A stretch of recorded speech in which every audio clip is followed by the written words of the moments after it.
দেখো আজকের আমাদের কি কি রান্না হয়েছে। ভাতের হাঁড়ি সাইজটাও তোমরা দেখতে পাচ্ছ।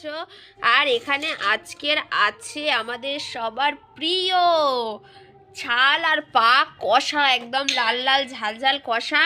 আর এখানে অনেকেরই প্রিয় কচু দিয়ে চিংড়ি শাক আর বাদাম দিয়ে আজকের হয়েছে। তো চলো ভাত বেড়ে নিই আর খাওয়া শুরু করি। প্রথমেই দিয়াঙ্কেই খেতে দিই।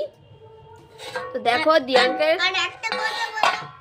আমি হাতে তুলে তুলে খেয়েছিলাম না, যারা হাতে তুলে তুলে খেতে পছন্দ করে ভিডিওতে লাইক আর কমেন্টে হাত লিখে দাও। আর যারা যারা যারা যারা আচ্ছা যাই হোক, দিয়াঙ্কের এবার ভাতটা দিয়ে দিই, তারপরে আমিও ভাত নেবো। খিদে পাচ্ছে খুব বন্ধুরা। তো এখানে ওর অল্প ভাত দিয়ে দিলাম। বেশি দেবো? মাই গড, দিয়াং ভাত চেয়ে খাচ্ছে। মাই গড, আর একটুখানি দাও। ওটা খেয়ে নে, তারপর আবার দেবো। আর এখানে একটু এই তরকারি একটু দিচ্ছি।